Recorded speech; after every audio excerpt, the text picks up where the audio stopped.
Dikisahkan dari negeri Yaman, tinggallah seorang pemuda bernama Uwais Al-Qarni yang berpenyakit sopak.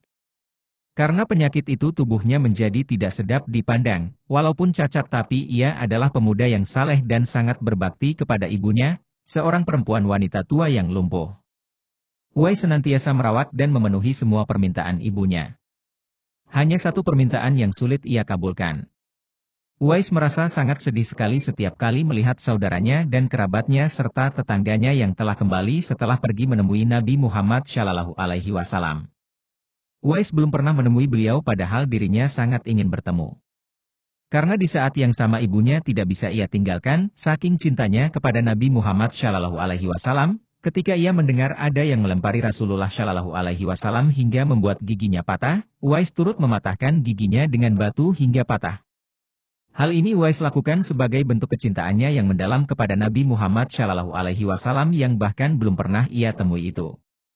Uwais selalu berdoa, kapankah ia bisa bertemu dan memandangi wajah beliau dari dekat. Akhirnya, pada suatu hari ia ungkapkan semua isi hatinya kepada ibunya dan meminta izin untuk bisa bertemu dengan Nabi Muhammad SAW. Ibunya pun mengizinkannya untuk pergi ke Madinah. Ibunya berpesan kepada Uwais, "Pergilah wahai Uwais, anakku. Temuilah Nabi di rumahnya. Dan bila telah berjumpa dengan Nabi, segeralah engkau kembali pulang." Dengan hati yang sangat gembira, ia akhirnya tiba di Madinah. Di depan pintu rumah Nabi Muhammad SAW, ia mengetuknya. Setelah pintu dibuka, ternyata yang menyambutnya bukan Rasulullah SAW sendiri, melainkan Aisyah istri Rasulullah. Saat itu Nabi sedang berada dalam peperangan sehingga beliau tidak bisa menemuinya. Uwais sangat sedih. Setelah perjalanan jauh namun ketika sampai di rumah Nabi ia belum juga bisa menemui beliau.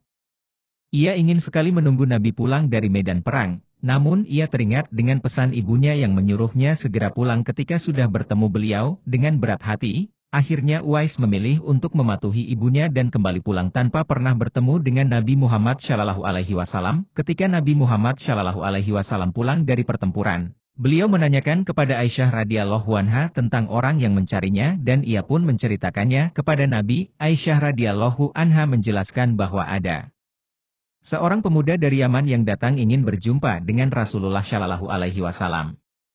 Namun, karena ibunya sudah tua dan sakit-sakitan, ia tidak bisa menunggu kedatangan Nabi dan memilih untuk pulang. Nabi Muhammad SAW lalu menjelaskan bahwa pemuda itu adalah penghuni langit.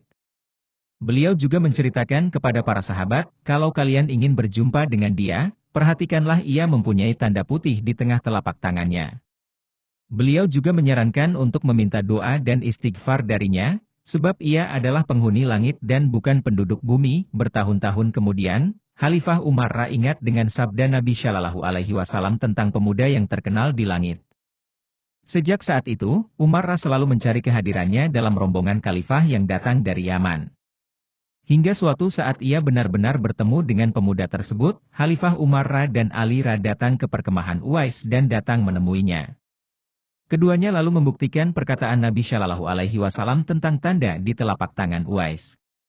Dan benar saja, tanda putih itu ada padanya. Umar dan Ali lantas meminta Uwais untuk membacakan doa dan istighfar untuk mereka, namun ditolak oleh Uwais. Seraya berkata, "Sayalah yang harus meminta doa pada kalian." Lalu, Umar dan Ali tetap meminta untuk didoakan. Akhirnya Uwais melakukannya. Setelah itu, Umar hendak memberikan jaminan hidup kepada Uwais. Namun lagi-lagi tawaran itu ditolak olehnya. Ia berkata, "Hamba mohon supaya hari ini saja hamba diketahui orang. Untuk hari-hari selanjutnya, biarlah hamba yang fakir ini tidak diketahui orang lagi."